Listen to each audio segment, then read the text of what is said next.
Analytic function ना एक लंबी दूरी चलने के बाद हमको मिलेगा कि एनालिटिक फंक्शन क्या होता है, तब वहां पर हम इसको एक्सप्लेन करके बताएंगे कि एनालिटिक फंक्शन को आप कैसे पहचानोगे, एनालिटिक फंक्शन क्यों इसको कहा जाता है। जी, एनालिटिक का मतलब वहां पर क्या है, ये सारी बातें आगे चलते हैं, लेकिन तब तक के लिए इस पूरे चैप्टर को पढ़ने के लिए जो बेसिक चीजों की जरूरत होती है उनको एक जगह पे इकट्ठा करें।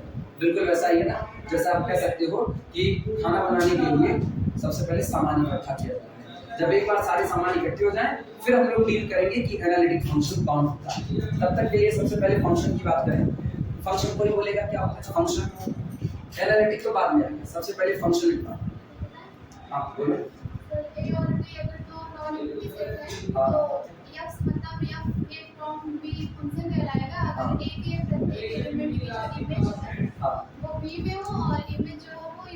यूनिक होनी चाहिए, मतलब नॉर्मली हम लोग कहें तो दो सेट कैपिटल ए और कैपिटल बी के बीच में किसी टाइप की जो करेस्पॉन्डेंसी, जो अनुरूपता होती है, उसी को हम लोग फंक्शन कहते हैं। और आसान भाषा में कहें, a function is a clear cut rule. एक फंक्शन जो होता है वो एकदम स्पष्ट रूल होता है जो किसी सेट कैपिटल ए से सेट कैपिटल बी के बीच में डिफाइंड है। अच्छा, जिस वक्त हम कहते हैं ना स्पष्ट रूल होता है, उस वक्त मेन मतलब ये होता है, स्पष्ट रूल का मतलब कि कैपिटल ए के एक एलिमेंट की बी में केवल और केवल एक ही इमेज बनेगी। क्योंकि अगर एक ही एलिमेंट की दो इमेज बन रही है तो यहाँ पर एक अस्पष्टता, इसको रिलेशन कहते हैं। जो रिलेशनशिप होता है ना, इसीलिए रिलेशंस बड़े कॉम्प्लिकेटेड होते हैं, क्योंकि एक ही आदमी के कई रिलेशन है। जैसे हम यहाँ पढ़ा रहे हैं और मेरा ही कोई छोटा भाई इसी कमरे में बैठा हुआ है, तो वो बेचारा खुद ही हुआ वो में रहेगा, वो ये सोचेगा कि इनको सर कहें कि इनको भैया कहें। होता है, कई बार संकोच होता है, दूसरे क्या कहो, हमको खुद कहो। हम एक जगह पर पढ़ते थे, मेरे यहाँ एक किराएदार थे, अवनीश पांडे नाम का, वो वहाँ पर पढ़ाते थे, साइंस पढ़ाते थे। हम तुमको हाई स्कूल की बात बताते थे। तो उस वक्त ना मेरे अंदर एक अजीब सी हिचकिचाहट है, ना तो हम किसी से उसका नाम पूछते हैं, ना पता पूछते हैं, यह सब लोग जानते हैं ना। आज तक हम तुम लोगों में से नाम तब पूछे ना जब अटेंडेंस लेना हुआ है, तब, इसके पहले नहीं पूछते। तो हम उनको भी ना भैया जी कहते थे घर पे। और जब हम, ये तब की बात है जब हम इधर 8th में पढ़ते, मेरे वो लंबे समय तक है, तो जब हम हाई स्कूल में पहुंचे और उन्हीं की कोचिंग में गए पढ़ने के लिए, तो हमको बड़ा ऑड लगी, इनको भैया जी कहते हैं, इनको सर जी कैसे, तो हमको कुछ नहीं बोलते, हम उससे सवाल नहीं पूछते। तो ये कंडीशन होती है ना कि आपको एक हिचकिचाहट होती है, क्योंकि आप एक रिलेशन में बंधे हुए हो, सर कहें कि भैया कहें। तो जब एक ही एलिमेंट की दो इमेज बन रही है, एक बार जब वो क्लास में खड़े होते हैं तो मेरे लिए सर हो गए, और एक बार जब वो मेरे घर पे होते हैं तो वो मेरे भैया जी। अब यहाँ पर कॉम्प्लिकेटेड पोर्शन आ गया, तो इसीलिए कहा जाता है फंक्शन में ये चीजें नहीं होती। फंक्शन में एक एलिमेंट की केवल और केवल कितनी इमेज बनेगी, एक इमेज। तो function is a well defined rule between the two set capital A and capital B. और वेल डिफाइंड का मतलब ये होता है कि कैपिटल ए के एक एलिमेंट की बी में केवल और केवल कितनी इमेज बननी चाहिए, एक।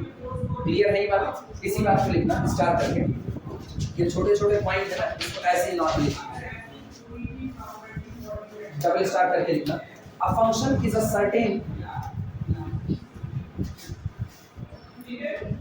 a function is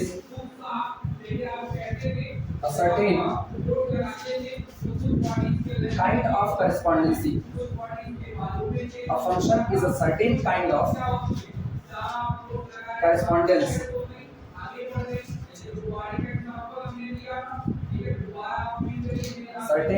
correspondence between two sets,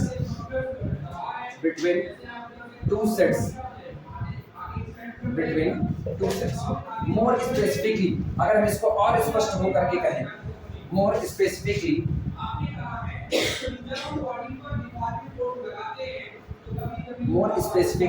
अब वो डिफिनेशन लिखना है जो नॉर्मली हम लोग बोलते आए हैं, जो किताबों में लिखी हुई है।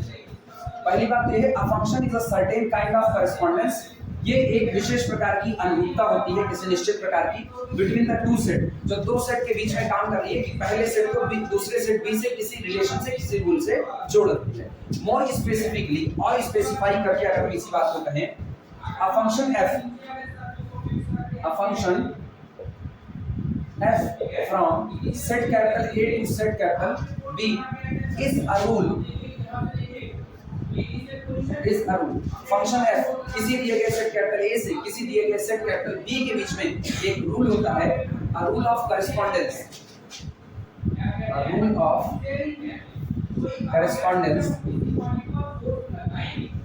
a rule of correspondence that assign, जो assign करता है, that assign to each element, that assign to each element, जो प्रत्येक एलिमेंट को असाइन करता है, नियुक्त करता है। असाइन करने का मतलब नियुक्त करना भी होता है कि आप कैरेक्टर ए के एक एलिमेंट को उठा रहे हो और आप कह रहे हो जो रूल दिया गया है उस रूल के हिसाब से तुम कैरेक्टर बी के इस एलिमेंट के साथ असाइन होगे, मतलब तुम्हारी नियुक्ति कैरेक्टर बी के इस एलिमेंट के पास की जाए, दोनों के बीच में रिलेशन। जैसे हम कहें f of x = 2x, तो जब आप x को रखोगे तो आपको उसका 2 गुना मिलेगा। तो सोचो 2 किसके लिए साइन होगा, 4 के लिए, 2 दूना 4। 3 किसके लिए साइन हो चुका है, 6 के लिए, 3 दूनी 6। यानी जब आपके दिमाग में 3 का ख्याल आएगा तो 3 कहेगा हम असाइन है किसके लिए, 6 के लिए। आप हमको देखते हो मतलब आप किसको देखते हो, 6 को देखते हो। 4 को असाइन करोगे तो 4 किसके लिए असाइन होगा, 8 के लिए। आप 2 गुने पर असाइन करो। तो इसी तरीके से कहा गया a function f from a to b is a rule of correspondence that assign to each element in capital A, in capital A to in capital A language थोड़ी सी बदलो, one and only one element in B, one and only one element in B। Capital A के किसी element को capital B के केवल और केवल कितने एलिमेंट से असाइन करेगा, एक एलिमेंट से। ये याद रखना, कैपिटल ए के कई एलिमेंट बी के एक ही एलिमेंट पर असाइन हो सकते हैं। जो आपका सेट दिया गया है पहला कैपिटल ए और जो दूसरा दिया गया है कैपिटल बी। कैपिटल ए का एक एलिमेंट 2 जगह पर असाइन नहीं हो सकता, रोक लगी। अगर ये 2 जगह पर असाइन हो गया तो ये आपका फंक्शन नहीं होगा बल्कि ये क्या हो जाएगा, रिलेशन हो जाएगा। लेकिन हाँ इसकी छूट है कि कैपिटल ए के कई एलिमेंट कैपिटल बी के एक ही एलिमेंट पर असाइन हो सकते हैं। और नजदीक लेकर के जाए ना, जो अभी तक तरोताजा पढ़े हुए हो, बीएससी सेकेंड ईयर में तुम लोग नल स्पेस पढ़े और हम बताएं तुम इनकार नहीं कर सकते हो ना। अच्छा, उससे भी पहले बीएससी सेकेंड ईयर में नल स्पेस आने से पहले ही जब मैट्रिक्स पढ़ा रहे थे तो होमोजीनियस AX = नल का सॉल्यूशन पढ़ाया और कहा गया था कि जो AX = नल होता है वो ऑलवेज कंसिस्टेंस होता है, इनकंसिस्टेंस नहीं होता। आपके पास किसी होमोजीनियस सिस्टम AX = नल के लिए हमेशा एक सॉल्यूशन होता है, that's called the trivial solution होता है x = कितना, कोई और इसको सेटिस्फाई करे ना करे लेकिन x = नल इसको हमेशा सेटिस्फाई करेगा। और अगर इसके पास कोई भी कॉलम नॉन पाइवट चढ़ गया, यानी इसके पास फ्री वेरिएबल आ गया, पहली क्लास जरूर याद आनी चाहिए मैट्रिक्स वालों को ना, जो लोग पुराने हैं। जैसे ही इसके पास नॉन पाइवट कॉलम होगी, किसके पास, कैपिटल ए के पास, वैसे ही आपके पास फ्री वेरिएबल की एंट्री होगी। फ्री वेरिएबल की एंट्री होने का मतलब है अब इसके नॉन ट्रिवियल सॉल्यूशन का भी आना, और नॉन ट्रिवियल सॉल्यूशन याद करो 1 2 नहीं आते, झुंड में ये फाइनाइट आते थे। और शुरुआत में हमने इसका फिगर किया हुआ था, हमने कहा था कि या तो 2 लाइन बिल्कुल एक दूसरे को इंटरसेक्ट नहीं करती, पैरेलल निकल जाती है। जब पैरेलल निकल गई तो आप कहते हो नो सॉल्यूशन, कोई भी सॉल्यूशन आज की तारीख में मौजूद नहीं है।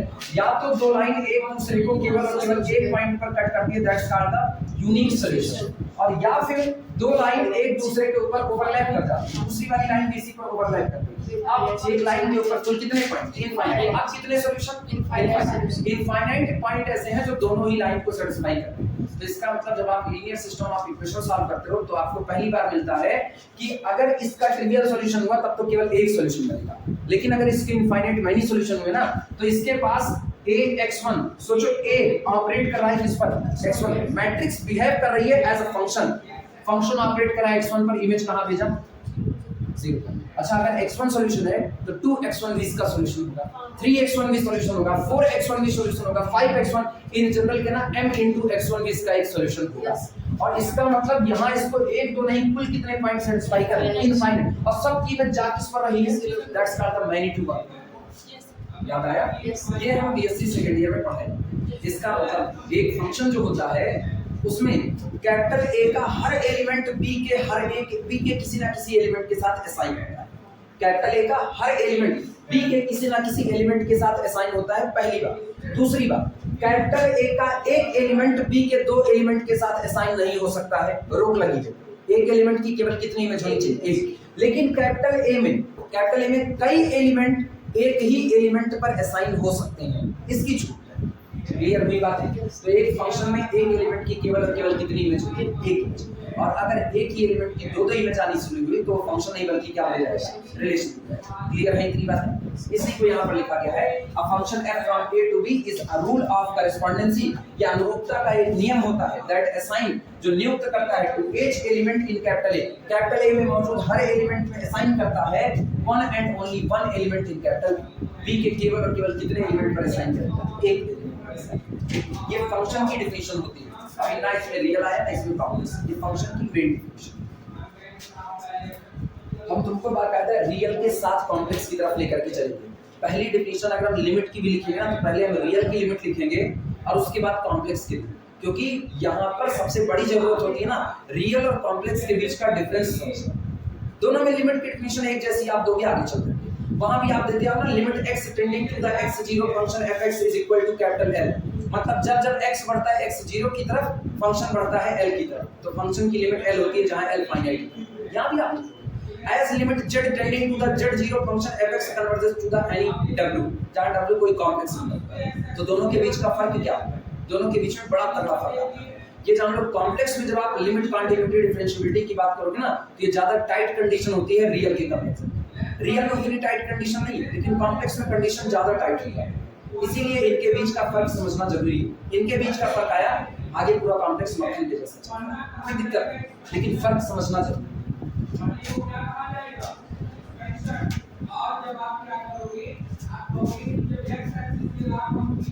अरे वो बेटा रिस्ट्रिक्टेड कहाँ गया? यही ना? और ऊपर यही है। अब किसका पास आएगा कि नहीं? अब नहीं ख्याल रखना इस बात। लिखना जहां इसको लिखे हो वहीं पर आगे लिखना वेयर, जहां पर कैपिटल ए को कहा जाता है डोमेन ऑफ फंक्शन है, बी को कहा जाता है codomain of our function f, और रेंज ऑफ एफ जो होता है रेंज ऑफ फंक्शन एफ, ये सारे के सारे आउटपुट का कलेक्शन। जब आप अंदर में इनपुट दे रहे हो x की वैल्यू रख रहे हो तो f ऑफ x ऑपरेट कर रहा है, f ऑपरेट करता है x पर और कोई ना कोई आपको वैल्यू देता है। जो ये वैल्यू निकल करके आ रही ना ये आउटपुट आपका, आउटपुट का जो कलेक्शन होता है वो आपका रेंज होता है। f of x range of f is equal to set of outputs.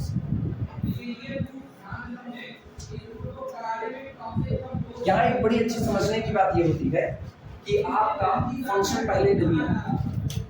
समझने की बात है ये, अपने लोग ना उल्टा पढ़ते हैं। अपने लोग पहले फंक्शन पढ़ते हैं फिर डोमेन और कोडोमेन की बात। पहले फंक्शन को डिफाइन कर देते हैं एक सेट कैपिटल ए से दूसरे सेट कैपिटल बी के बीच में, और कहते हैं ये फंक्शन है, ए मेरा डोमेन है, बी मेरा कोडोमेन है। बड़ी उल्टी बात है। फंक्शन पहले नहीं आता, पहले हमेशा डोमेन आता। जब तक आप दायरा नहीं तय करोगे ना तब तक आप फंक्शन नहीं जनरेट। तो जब तक अगर किसी ने ये लिख दिया, जैसे हम अभी बोले थे ना रूल दे दिया f of x is equal to कितना 2, ऐसा किसी ने लिख दिया। अब गौर ये ना फंक्शन नहीं है। बेसिक अगर कोई कहना कि फंक्शन हो नहीं सकता, इसको दुनिया केवल और केवल एक नाम से जानेगी, एक्सप्रेशन। बस जब तक ये नहीं कहा गया है कि इसका डोमेन वोमेन कुछ है, केवल लिख दिया गया fx बराबर 2x, बोर्ड पर ऐसे लिखा पड़ा है, वो ही कुछ एक फंक्शन है, जवाब होगा ये फंक्शन नहीं है, एक एक्सप्रेशन है। एक एक्सप्रेशन फंक्शन तब बनता है ना जब इसका दायरा निर्धारित हो, उसके पहले। अब इस पे हम लोग डोमेन को डिसाइड करेंगे। जब इस पे डोमेन डिसाइड हो जाएगा ना उसके बाद ये फंक्शन, क्योंकि फंक्शन जब भी काम करेगा किसी डोमेन से किसी कोडोमेन के बीच काम करेगा। और जब तक ऐसा लिखा है आपने कुछ नहीं बताया। अब गौर करो, मेरी मर्जी हम इसके लिए डोमेन क्या तय करें। मेरी मर्जी हम इसका डोमेन ये तय कर सकते हैं कि ये वर्क करेगा 1 2 3 4, दे दिया डोमेन इसको। अब ये फंक्शन है क्योंकि अब f जो काम करेगा वो इस सेट से काम करेगा और जो आउटपुट देगा। अच्छा अब गौर करना, कोडोमेन डिसाइड करें। कोडोमेन हमने कह दिया सेट ऑफ इवन इंटीजर्स, ये देखो। सोचो सेट ऑफ इवन इंटीजर्स का मतलब है इसमें सारे इवन नंबर भर दिए। इवन नंबर 1 2 तो होते नहीं है, इनफाइनाइट होते हैं। अब इसके अंदर में जो जो इमेज तैयार होगी इनकी, 1 की इमेज किस पर जाएगी 2 पर, 2 की इमेज 4 पर, 3 की इमेज 6 पर और 4 की इमेज 8 पर। लेकिन इसके बीच में इसमें केवल और केवल कितने लोग हमको इमेज के तौर पर मिले 4। ये जो 4 लोग मिले ना, ये कलेक्शन अपना क्या होता है range, because this is the collection of output, ये रेंज होगा। तो जब तक कोई चीज केवल और केवल लिख दी गई ना fx बराबर 2x और इसका दायरा वगैरह कुछ नहीं बताया गया, तब तक ये फंक्शन नहीं, केवल और केवल क्या रहेगा एक्सप्रेशंस। एक्सप्रेशंस उस दिन फंक्शन में कन्वर्ट हो जाते हैं जिस दिन आप इनके लिए एक दायरा डिसाइड करते हैं। अब इस पर काम करें। सोचो आज इसका डोमेन ये हो गया, कल को मेरी मर्जी हम इसको 6 से लेके 10 तक का डिसाइड कर देते हैं। डोमेन बदल जाता कि नहीं, लेकिन आज भी रूल मेरा वही है।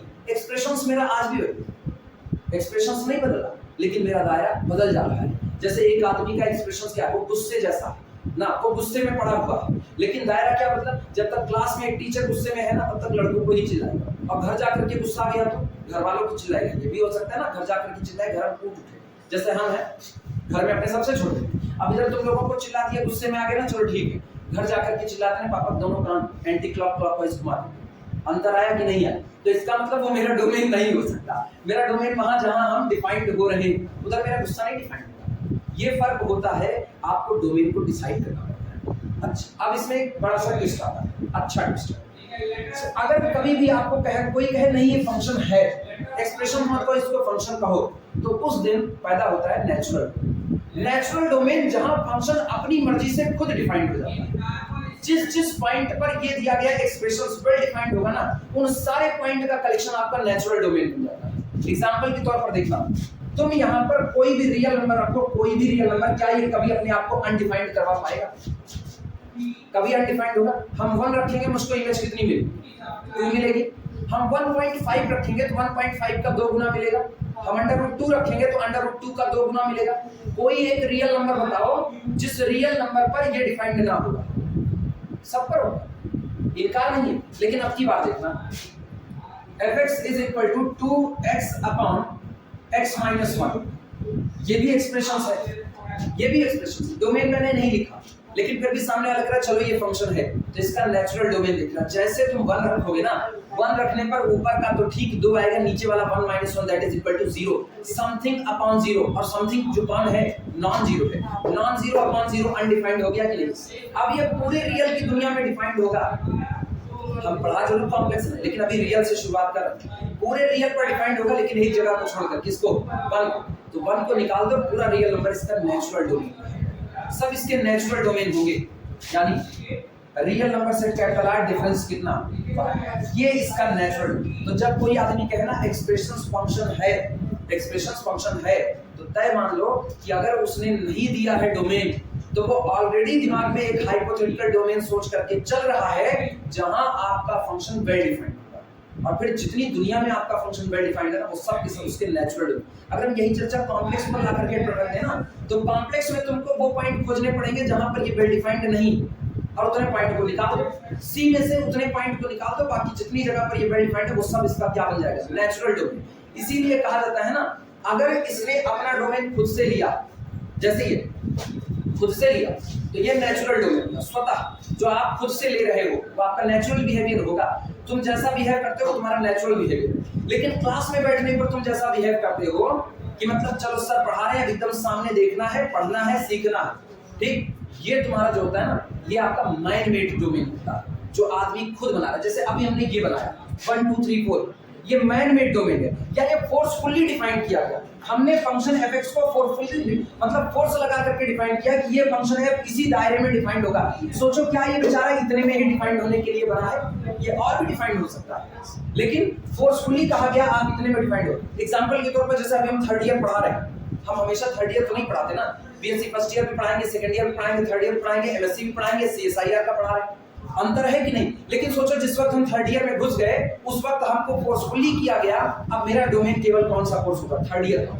ये आपका फोर्सफुली डोमेन होता है, जिसको आप बोलते हो ना मैन मेड डोमेन कहा जाता है। तो जो आपको नॉर्मली किताबों में दिया जाता है ना, function defined from this to this, this to this, ये आपका मैक्सिमम टाइम ये आपका फोर्सफुली डिफाइंड होता है।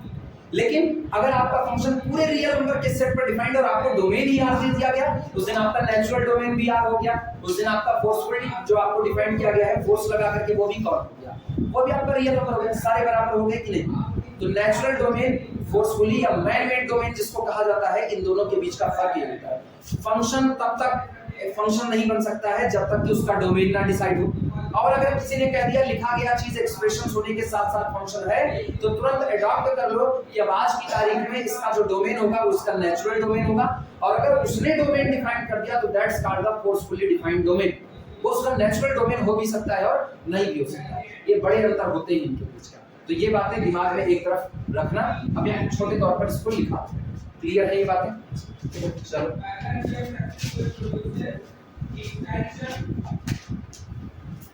आपकी बचाना इस ये पता नहीं क्या है, इसका मतलब मिटा देते हैं, जबकि इसको मिटाना मेरे लिए खतरा है। एरिया 51 आपकी नहीं देखो, फिर मिटाएंगे निश्चित तौर डबल स्टार करके लिखना। फिर if input and output real valued function की बात करो और कॉम्प्लेक्स वैल्यू। अगर आपको कोई फंक्शन दिया गया है, ध्यान रखो, अगर आपको कोई फंक्शन दिया गया है, फंक्शन में इनपुट जो पड़ रहा है वो भी कौन है? रियल, और आउटपुट जो निकल रहा है वो भी कौन है? रियल। जैसे अभी f ऑफ x इनपुट 1 2 3 4 दे रहा, आउटपुट इसका 2 गुना आ रहा है, तो इनपुट भी रियल आउटपुट भी रियल, तो ऐसा फंक्शन होता है रियल वैल्यूड फंक्शन। ठीक, इनपुट कॉम्प्लेक्स आउटपुट कॉम्प्लेक्स, तो अब ये होता है कॉम्प्लेक्स वैल्यूड फंक्शन। लिखना बड़े छोटे पे बता रहे हैं इस चीज को। if input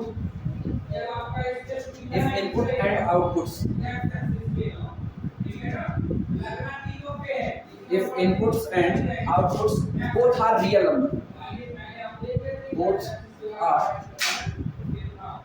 numbers अगर इनपुट्स और आउटपुट्स दो के दोनों रियल नंबर हैं, फंक्शंस आर कॉल्ड, कॉमा करके लिखना, फंक्शंस आर कॉल्ड, फंक्शंस कहे जाते हैं, functions are called real valued function, real valued function of a real variable, of a real variable, of a real variable, ठीक। और जब full stop, इसका जो नोटेशन होता है यही साइड में लिख रहे हैं नोटेशन। रियल वैल्यूड फंक्शन का जो नोटेशन होगा वो हम लोग नॉर्मली जानते हैं, इंटर से सीखते चले आए हैं, y बराबर फंक्शन का। इसको हम ना रिजर्व कर लेंगे, क्योंकि अब हम लोग कॉम्प्लेक्स की दुनिया में आ गए। कॉम्प्लेक्स की दुनिया में गलती भी नहीं करेंगे y बराबर fx लिखने का। अब हम हाइपोथेटिकली अज्यूम कर लेंगे कि भैया y बराबर fx को हमने सेव करके रख लिया है, जब ये लिखा जाएगा तब ये रियल वैल्यूड फंक्शन। रीजन जानते हो क्यों? क्योंकि अभी कॉम्प्लेक्स में आएंगे ना, तो कॉम्प्लेक्स में तुमको पता है, कॉम्प्लेक्स में इनपुट क्या दोगे? इनपुट कॉम्प्लेक्स नंबर, आउटपुट क्या मिलेगा? Complex number. और इसका मतलब कॉम्प्लेक्स के दो पार्ट आएंगे, एक पार्ट रियल आएगा, दूसरा कौन आएगा? इमेजिनरी आएगा। लेकिन वो करना रियल और इमेजिनरी पार्ट में जो आप दोनों लिखोगे, जैसे इधर a प्लस आयोटा b लिखते हो, तो a भी कौन है? रियल, b भी कौन है? रियल। तो फिर आपको इसकी जरूरत पड़ेगी, इसीलिए हम इसको कॉम्प्लेक्स में बल्कि इसको रियल के लिए सेव करके रख लेंगे। और जब हम कॉम्प्लेक्स का फंक्शन लिखेंगे तो हम लिखेंगे w बराबर फंक्शन ऑफ z, w भी कॉम्प्लेक्स नंबर, z भी कॉम्प्लेक्स नंबर। तो w बराबर फंक्शन ऑफ z को हम तोड़ेंगे u प्लस आयोटा v में, जहां u रियल फंक्शन होगा, v रियल फंक्शन होगा, और दोनों के कॉम्बिनेशन से बना हुआ कॉम्प्लेक्स फंक्शन होगा। क्लियर है ये बात? वन बाय वन हम सारे लिखा देंगे, लेकिन दिमाग में याद रखना, ये शुरुआत में एक बार सीखने के लिए है, बाद में बेसिकली अपना काम होगा जेनेरिक फंक्शन से ही, लेकिन हाँ सीखना हमको ये पड़ेगा। इसके बाद फिर लिखना डबल स्टार करके, ये नीचे वाला एरिया ये आ रहा है, जाएगा लिखना if input and outputs, if input and outputs, if input and outputs both are complex numbers, both are complex number, अगर इनपुट और आउटपुट दो के दोनों आपको कौन मिल रहे हैं? कॉम्प्लेक्स नंबर मिल रहे हैं, then these functions are called, then these functions are called, तब यही फंक्शन कहे जाते हैं, आर कार्ड, ये नहीं आ रहा, आर कार्ड कॉम्प्लेक्स फंक्शन, बस एक line, are called complex function,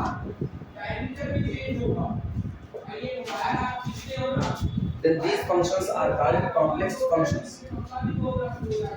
ठीक, अब ब्लैक पेन से कॉम्प्लेक्स फंक्शन की मेन डेफिनेशन, ये इतनी बातें सिर्फ और सिर्फ समझ की हैं, लेकिन अब जो ब्लैक पेन से कॉम्प्लेक्स की डेफिनेशन लिखेंगे ये तुमको याद है। हम जानबूझ करके इसीलिए जब 3D पढ़ाई जाती है ना तो 2D का कॉन्सेप्ट साथ लेकर के चला जाता है। आपको ये पता रहेगा 3D और 2D के बीच में फर्क कितने का आ रहा है। फार्मूले बिल्कुल एक जैसे नजर आएंगे, डायमेंशन पलट चुकी है। डायमेंशन मतलब जैसे जब आप कॉम्प्लेक्स की दुनिया में ना, कॉम्प्लेक्स की डायमेंशन बड़ी उलझाओगे। वास्तविकता में कॉम्प्लेक्स की डायमेंशन ना हम जानते हैं, लेकिन हम बीएससी की क्लास में उसको समझाने का जोखिम भी नहीं ले सकते। हम केवल कहेंगे कि कॉम्प्लेक्स में डायमेंशन 4 कहेंगे, कॉम्प्लेक्स में डायमेंशन 4 क्योंकि इसकी डायमेंशन 4 है और 3 डायमेंशन तक तो हम फिगर किसी तरीके से इस पे दिखा देते हैं, तिरछी उछी एक्सेस खींच करके। 4 डायमेंशन के लिए आपके पास समझ अच्छी होनी चाहिए। आपको ये नजर आना चाहिए कि जब आप रियल नंबर की लाइन देखो, कॉम्प्लेक्स को आप ऑन पेपर नहीं दिखा सकते, इसीलिए कॉम्प्लेक्स के ग्राफ खींचे नहीं जाते। फिर भी बर्नहार्ड रीमान ने एक काम किया था, उन्होंने इसके कुछ ग्राफ को खींचने के मतलब एक रिप्रेजेंटेशन देना, जैसे 3D के ग्राफ खींचे नहीं जा सकते। सोचो मेन अंतर आपको क्या नजर आ रहा है, 2D का सारा फिगर ऑन पेपर होता है, लेकिन 2D रियल लाइफ में नहीं होता। आप सर्किल को रियल लाइफ में एग्जिस्ट नहीं करा सकते। सर्किल लेकर के भी आप अगर रियल लाइफ में कहोगे जो चूड़ी होती है वो सर्किल है, तो रिंग बन चुका है और 3D का शेप आ चुका है। अगर आप स्क्वायर को बाहर निकालोगे तो सोचो वो प्लेन बन चुका है। भाई स्क्वायर आप काट के निकालोगे प्लेन, तुम अपने कॉपी में काट करके स्क्वायर निकालो, कॉपी में स्क्वायर बनाओ और निकालो, फिर भी उसके पास मोटाई होगी कि नहीं। 2D का फिगर बाहर आते ही 3D में बदल चुका है। तो 2D के सारे फिगर ना ऑन द बोर्ड होते हैं, रियल लाइफ में नहीं होते। 3D के सारे figure on the real life होते हैं, सामने मौजूद हैं, ऑन द पेपर नहीं हो सकते। फर्क आया कि नहीं? कॉम्प्लेक्स का कॉम्प्लेक्स को आप देख नहीं सकते।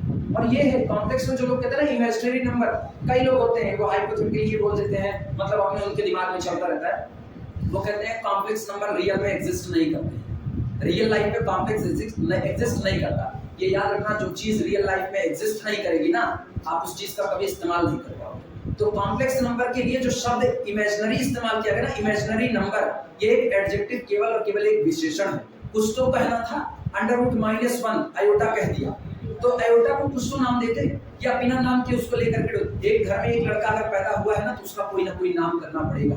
तो ऐसे इक्वेशंस को सॉल्व करने के लिए आयोटा को, डेनिस डिजिट की एक लाइन हमको बड़ी अच्छी लगती है, मैथमेटिशियन अपने सपनों को कभी मरने नहीं देता, संजो करके रखेगा, कभी कुछ तो उसका बन ही जाएगा, कभी कुछ तो बनेगा। तो मैथमेटिशियन जितने थे ना, जब आयोटा सामने आता है x² + 1 = 0 के रूप में, तो x = √-1 सामने आया, फेंका नहीं गया, बचा के रख लिए, और वही बचा करके रख लिए। आगे चलते चलते कई इक्वेशंस में ऐसा मिला जब रूट के अंदर में नेगेटिव क्वांटिटी आई और कॉम्प्लेक्स की ब्रांच तैयार, और कॉम्प्लेक्स की ब्रांच जब तैयार हुई ना, तो वहां पर एक थोड़ा सा ना कह सकते हो ना मिसअंडरस्टैंडिंग हुई, लोग इसको कहना चालू कर दिया ना इमेजिनरी नंबर रियल में एग्जिस्ट नहीं करते। सबसे बड़ा एग्जांपल है ना, जो लोग बीटेक करते हैं, बीटेक वालों को पता है कॉम्प्लेक्स का जबरदस्त इस्तेमाल कैसे होता है। सिग्नल वगैरह में ना आयोटा वगैरह इसी कॉम्प्लेक्स क्वांटिटी का भयंकर इस्तेमाल होता है। आप अगर उनकी प्रॉब्लम को सॉल्व ना कर पाए होते तो सिग्नल वगैरह जिस कंडीशन में आज चल रहे हैं ना चल रहे होते। दूसरी बात, ये बड़ी हाई समझने की चीज है, जैसे मूवीज वगैरह होती है, ब्लैक एंड व्हाइट की मूवीज को अगर आप कलर में करना चाह रहे हो, आपको जो मैकेनिज्म लगे ना वो कॉम्प्लेक्स के थ्रू होकर के जाएगा। और अगर आप कॉम्प्लेक्स की थ्योरी का इस्तेमाल करें तो आप कॉम्प्लेक्स का इमेजिनरी कैसे कह सकते हैं? कोई चीज अगर अपना रिजल्ट दे रही है तो आप उसको यूं ही नहीं कह सकते वो केवल आपके माइंड में एग्जिस्ट कर, नहीं, वो है, वो मौजूद है।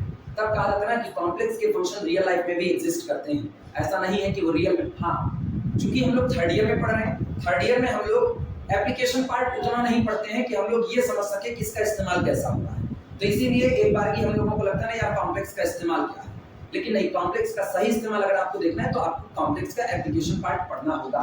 एप्लीकेशन पार्ट पढ़ने के लिए आपके पास इलेक्ट्रॉनिक्स का पूरा दायरा खुला पड़ा है, सिग्नल वेव पढ़ने का आपके पास पूरा दायरा खुला पड़ा है। आप जितना उसको पढ़ोगे उतना आपको इंटरेस्टिंग फैक्ट पता चलेंगे, इंटरेस्टिंग फैक्ट कि आपके कॉम्प्लेक्स का जबरदस्त तरीके से इस्तेमाल होता है। इसीलिए कभी भी दिमाग में ये मत लाना इमेजिनरी नंबर का मतलब ये केवल और केवल आपके दिमाग में एग्जिस्ट कर, नहीं, ये वास्तविकता में एग्जिस्ट कर रहा है। इसका नोटेशन लिखना, कॉम्प्लेक्स फंक्शन का नोटेशन। W बराबर f ऑफ z, कॉम्प्लेक्स का नोटेशन लिखना, W बराबर f ऑफ z। और अब इसकी डिफिनेशन दे दें कॉम्प्लेक्स, ब्लैक पेन से लिखना। सो इसलिए a complex function is a function, a complex function is a function, a complex function is a function f whose domain and range। सोचो अब हम कॉम्प्लेक्स की दुनिया बसाने चल रहे हैं, और ध्यान रखना जब कॉम्प्लेक्स की दुनिया में आप ये बात लिखोगे ना तो आप कहोगे कॉम्प्लेक्स फंक्शन वो फंक्शन होते हैं जिनका डोमेन और जिनका रेंज, मतलब जिनका इनपुट और जिनका आउटपुट दोनों ही सबसेट होते हैं सबसे बड़े कॉम्प्लेक्स के set capital C.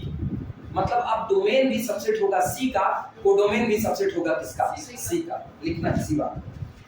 A complex function is a function f whose domain and range, whose domain and range, जिसका डोमेन और रेंज दो के दोनों are subsets,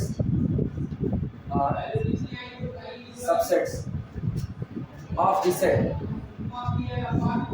of the set, complex number का set C of the set। Notation लिख ही चुके हो, W बराबर f of z।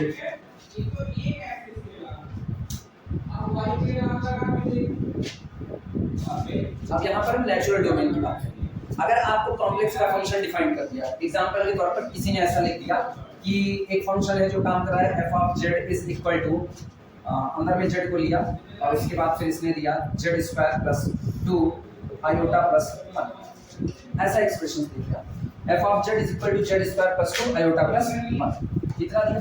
अब कह दिया ये कॉम्प्लेक्स फंक्शन है, तो जब वो इसको कॉम्प्लेक्स फंक्शन बोल देगा ना और इसका डोमेन नहीं लिख देगा तो आपको इसका नेचुरल डोमेन अडॉप्ट कर देना है। नेचुरल डोमेन जहां पर ये ऑलरेडी खुद ब खुद डिफाइंड हो जाएगा, ये पूरे कॉम्प्लेक्स के सेट पर हमेशा डिफाइंड होगा। कोई भी कॉम्प्लेक्स नंबर इसमें रखो, क्या ये कभी अनडिफाइंड होने वाला है? कभी नहीं होगा। जबकि इस फंक्शन को देखना, अगर हम एक फंक्शन और लिखते हैं g of z is equal to 2z upon z minus 1, ये अनडिफाइंड होगा एक बार। पहले तो सीधे सीधे z is equal to 1 पर लगा, पहले तो वहीं पर अनडिफाइंड।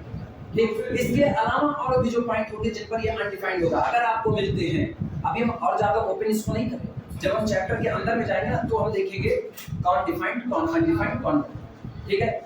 z-1 पहली नजर में नजर आता है कि z is equal to 1 पर ये कैसा अनडिफाइंड। अच्छा अगर हम इसको ऐसा भी लिखें ना z माइनस आयोटा, अब भी किस पर अनडिफाइंड हो गया?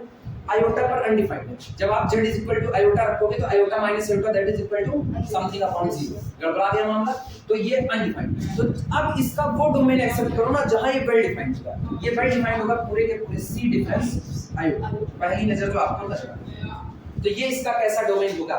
नेचुरल। क्लियर है ये बातें सभी? लिखना इसको डबल स्टार करके। नेचुरल डोमेन हमेशा खुद से आते हैं, वो आप उनको फोर्सफुली नहीं लाते, वो उसका खुद का नेचर है कि वो अपने नेचुरल डोमेन में आएगा। एग्जांपल के तौर पर ना, घर का सबसे छोटा बच्चा है, उसको बचपन से कुछ सिखाया गया, उसके बाद फिर घर में कोई शुरुआत में मेहमान आते हैं, एक दो मेहमान आते हैं, वो जानता है कि मेहमान आए हुए हैं, उसकी हैबिट बन चुकी है, उसकी आदत बन चुकी है, मेहमान आएंगे वो उसको सम्मान देगा, वो आएगा तुरंत पैर वगैरह छुएगा, नमस्ते करेगा, सब कुछ करेगा, वो उसका नेचुरल। ठीक, उसको घर के किसी मेंबर ने कहा देखो फला आए हुए जाकर के उनके पैर छू, नहीं, वो आया उसने खुद ही सम्मान दिया। लेकिन घर का वो लड़का जो ये सारी बातें नहीं जानता है, मेहमान आए, वो बाहर आया, देखा उखा, उसके बाद फिर जाने लगा तो घर वाले कहे फूफा है पैर छू, अब उसको बताना पड़ रहा है फूफा आए हैं पैर छू, तो आप उसको फोर्सफुली डिफाइन करो। अब वो जल्दी लड़का होगा ना तो कहेगा फूफा नमस्ते, फिर भी घर वाले होते एक आध होते, तब भी घर वाले कहते हैं ना नमस्ते क्या करो पैर छू, कहेगा नहीं अभी काम में देर हो रही है, जा रहे हैं काम से। अब सोचो आप उसको फोर्सफुली डिफाइन करते हो, वहां भी नहीं डिफाइन, अनडिफाइंड नेचर का, वो अलग बात है, ऐसे लड़के बाद में कूदते भी जाते हैं, लेकिन शुरुआत में एक बात जो होती है वहां पर आपको ऐसा फोर्सफुली चीजें डिफाइन करनी पड़ती है। तो नेचुरली चीजें ऑटोमेटिकली आती है, वो आपका नेचर है, और फोर्सफुली चीजें आपके ऊपर रेस्ट्रिक्टेड एरिया में लगाई जाती है कि भैया ये काम तुमको करना है। क्लियर हुआ? लिखना when the domain of a complex function, double star करके लिखना, when the domain when the domain of a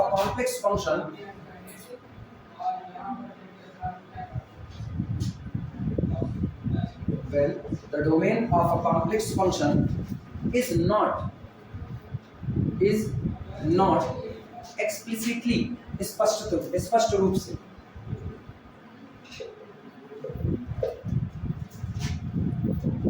when the domain of a complex function is not explicitly stated, अगर आपको कॉम्प्लेक्स फंक्शन का जो domain है वो स्पष्ट तौर पर नहीं बताया गया है, स्पष्ट तौर पर बता दें कि भैया हम इसको केवल और केवल अपर हाफ प्लेन में डिसाइड कर रहे हैं कि अपर हाफ प्लेन में ही फंक्शन मेरा डिफाइंड है। अपर हाफ प्लेन का मतलब हम इस्तेमाल अभी कर रहे हैं, लेकिन हम यूज बाद में, जैसे इसको बोलेंगे ना, कल को हम लोग इसी को कहेंगे रियल एक्सेस, और ये जो वाई एक्सेस वाला है ना, इसको हम लोग बोलेंगे इमेजिनरी एक्सेस। रियल एक्सेस के ऊपर का जो आधा हिस्सा होता है ना, इसको बोलते हैं अपर हाफ प्लेन, और ये जो नीचे वाला आता है ना, इसको बोलते हैं लोअर हाफ। ठीक, तो अगर आपका फंक्शन आपको कह दिया गया है भैया ये अपर हाफ प्लेन में डिसाइड है, अपर हाफ प्लेन में फंक्शन डिफाइंड है, तो ये आपका दिया गया डोमेन। ठीक, लेकिन अगर आपको डोमेन नहीं दिया जाता है तो ऐसे केस में आप हर वो एरिया चुन लोगे जहां जहां आपका फंक्शन डिफाइंड है, दैट्स कॉल्ड द नेचुरल। इसी को लिख रहे हैं व्हेन द डोमेन। अच्छा, किसी ने साफ सुथरा बता दिया तो इसका मतलब स्पष्ट बातें हैं, आप मान करके चल। लेकिन किसी ने साफ सुथरा नहीं बताया, उसने केवल एक फंक्शन को लिख करके छोड़ दिया, तो वो कौन हो गया? इम्प्लिसिट, अस्पष्ट, एक में गुथा हुआ, आपको तो नहीं समझ पा रहे बंदे ने कहना क्या चाहा, वो कह क्या या डोमेन उसने क्या दिया, तब आप क्या करोगे ना, तब आप वही नेचुरल डोमेन को डालोगे जो मेरी अपनी समझ है उतने के हिसाब से। घर वाले काम बताते हैं ना, और घर वाले नहीं बताए करना कैसा है, घर वाले बस कह दिए गाय वाय पाली गई है, घर वाले कहते जाओ गाय को नहला करके लेकर के आओ, तुमको पता नहीं गाय को नहलाया कैसे जाता है, तो तुम क्या किए ना, फल हुए, तुम सबसे आसान रास्ता खोजे, गाय का पढ़ा हुआ खोले और ले करके तालाब के पास चले गए और कह दिए गाय तैयार करके नहा ली, कीचड़ लपेट करके आई, आप ला करके खड़ा कर दिया, आप क्या कहोगे? तुम तो कुछ बताए नहीं थे, नहलाने को कहते, पानी ले जा करके घोड़ाए और ले करके ला करके बांध। ये होता है आपने क्या किया ना, नेचुरली अडॉप्ट कर दिया। अब वो आपकी समझ है, आप चाहते तो हैंडपंप पर भी नहला सकते हैं, तो वो भी इनकार ना होगा, आप घर वाले कुछ नहीं बोल सकते। जब आप नेचुरल चीजें अडॉप्ट करते हो ना, कोई आपको रोक नहीं सकता, क्योंकि वहां पर वो चीजें बाय डिफाइन थी, आपने गलत नहीं किया। कब गलत नहीं किया? अपनी समझ के अकॉर्डिंग गलत नहीं किया, लेकिन न्यूमेरिकल के अकॉर्डिंग आपने गलत कर दिया। तो या तो न्यूमेरिकल आपको पूरी तरह से एक्सप्लिसिट तरीके से बताए, अदरवाइज आप अपने आप से उसका नेचुरल डोमेन अडॉप्ट कर लेना। क्लियर है बातें? When the domain of a complex function is not explicitly stated, we assume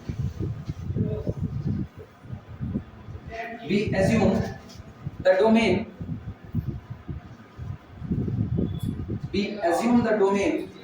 to be the set of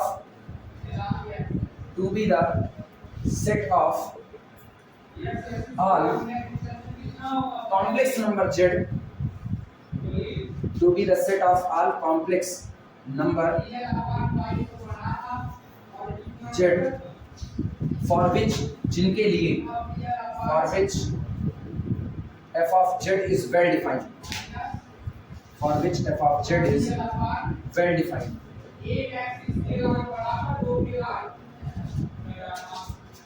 अगर आपको एक्सप्लिसिट तरीके से चीजें नहीं दी गई हैं तो आप उस डोमेन को अडॉप्ट कर लीजिए जिनके लिए आपका फंक्शन f of z हमेशा कैसा बना रहेगा, वेल डिफाइंड। लाइन चेंज करके लिखना, इट इज कॉल्ड, इसी को कहा जाता है, it is called natural domain, it is called natural domain. अच्छा, डोमेन जो होता है ना, डोमेन वास्तविकता में बहुत जनरल है।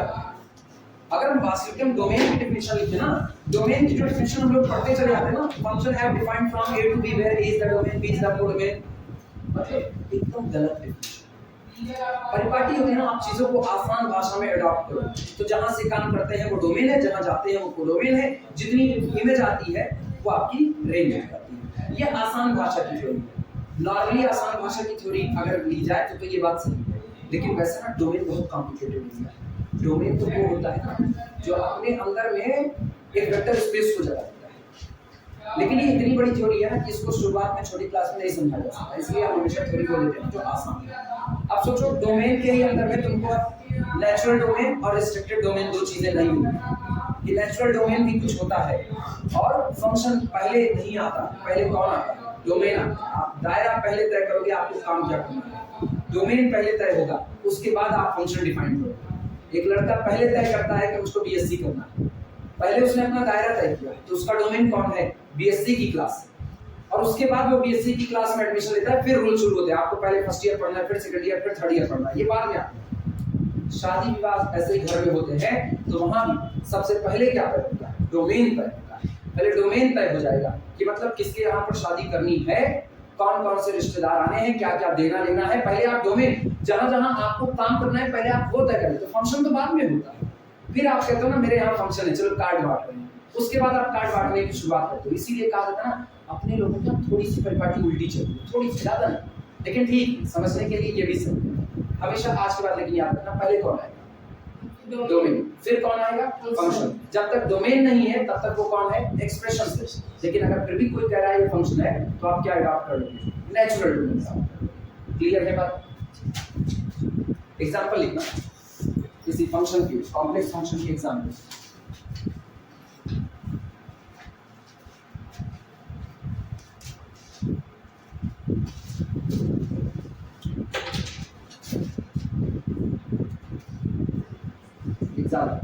एग्जाम्पल में पहला क्या, सब एक साथ लिखते हैं, for f of z is equal to z square plus 2 प्लस आयोटा बाहर लिख देना जेड।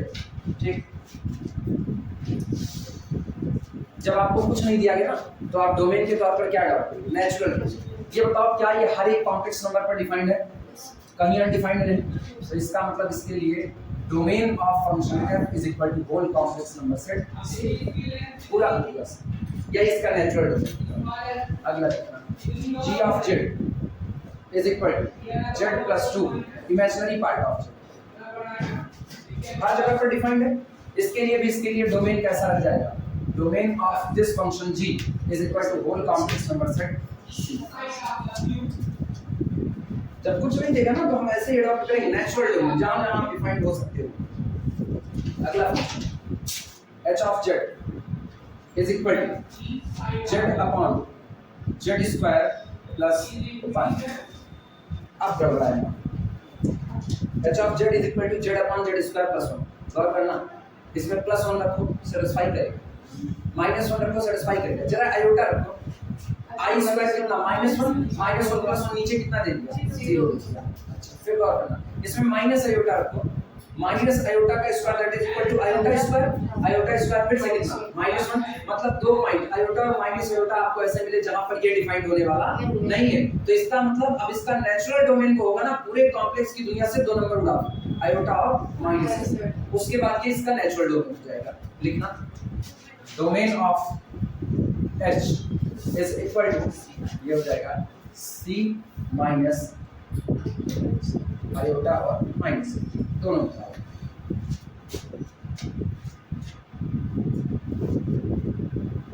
इसके बाद एक बड़ा इंपॉर्टेंट फंक्शन आता है कॉम्प्लेक्स एक्सपोनेंशियल फंक्शन।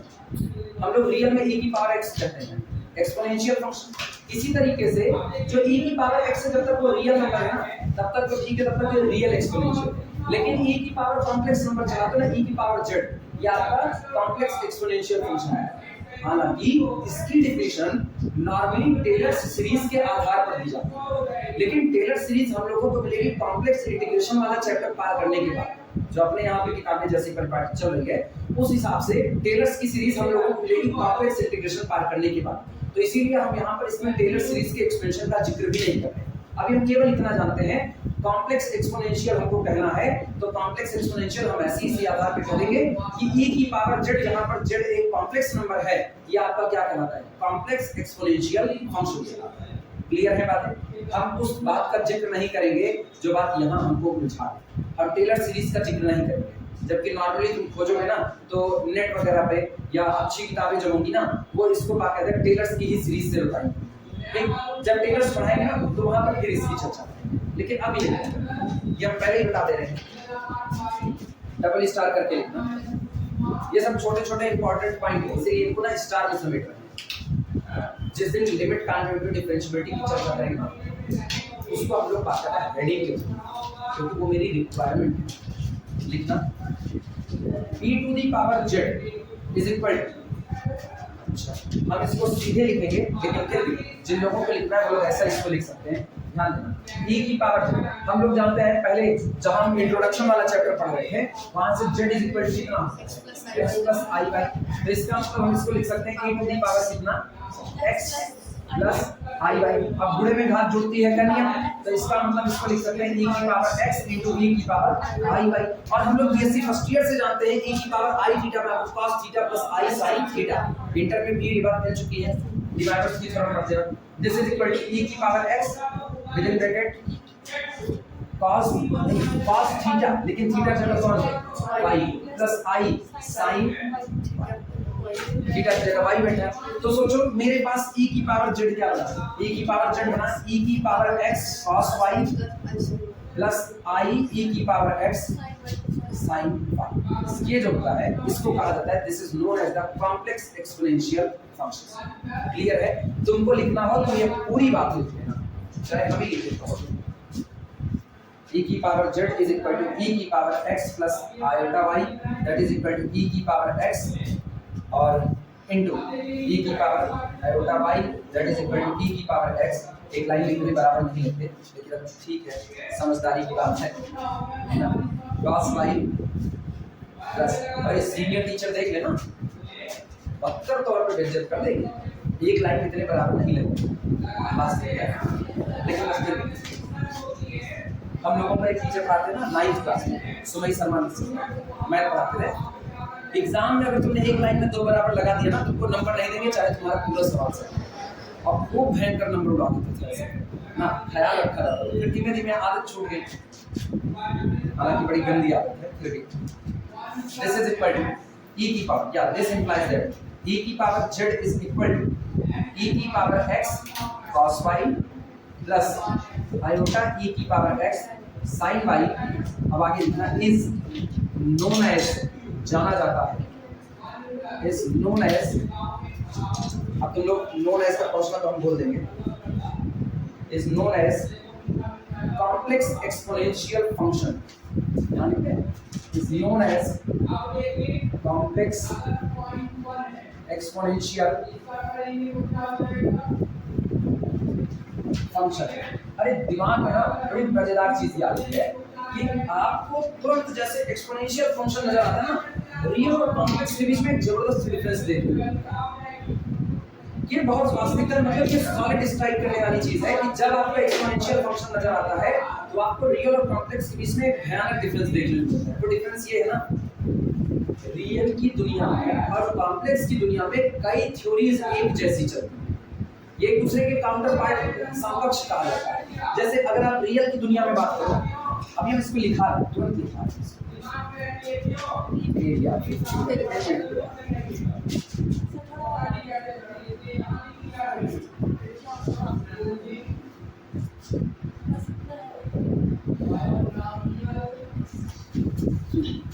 जब आप ये लिखते हो ना रियल की दुनिया में e की पावर 0 कितना होता है 1, कॉम्प्लेक्स की दुनिया में e की पावर 0 कितना होता है 1। रियल की दुनिया में आप e की पावर x into e की पावर y करोगे ना तो बड़े में घात जुड़ती है का नियम अप्लाई होता है, e की power x plus y।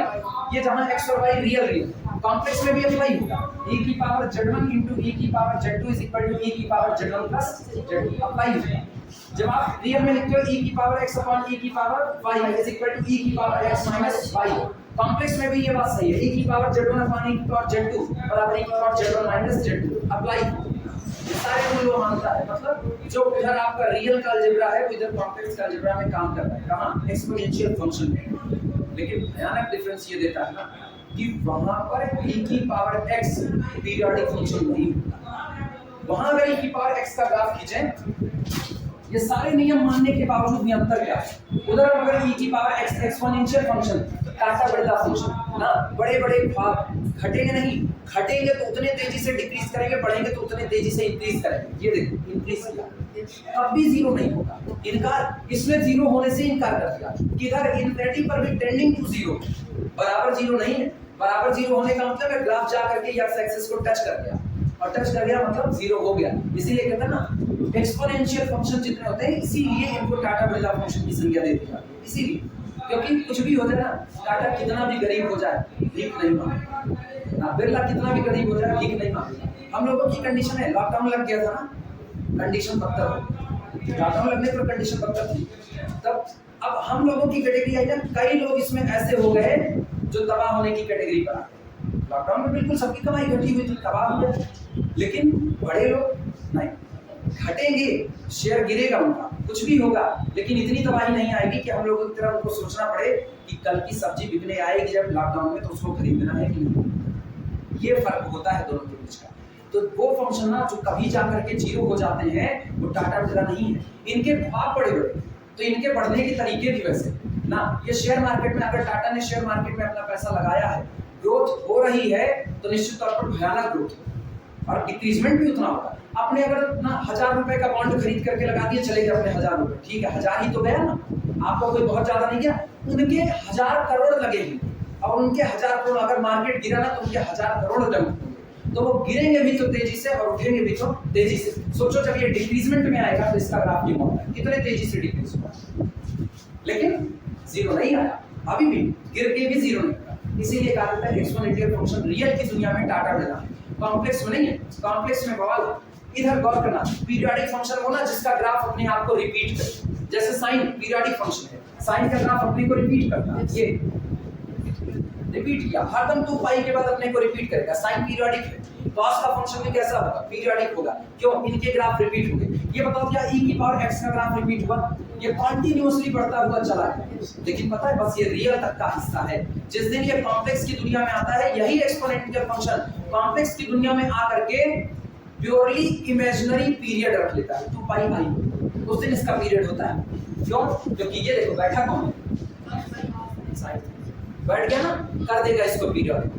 e की पावर x सेफ बचा रहेगा, लेकिन इनकी वजह से ना उसमें पीरियोडिसिटी का नेचर एक पावर हो गया। तब कहा जाता है कि अगर आपको रियल और कॉम्प्लेक्स के बीच का तुरंत डिफरेंस देखना हो तो आपके दिमाग में एक्सपोनेंशियल फंक्शन आना चाहिए। एक्सपोनेंशियल फंक्शन का अलजेब्रा रियल में और कॉम्प्लेक्स में एक बराबर चलता है, लेकिन रियल में ये दुनिया पीरियोडिसिटी की नहीं होती है और कॉम्प्लेक्स में प्योरली इमेजिनरी पीरियड रखता है 2 पाई आई।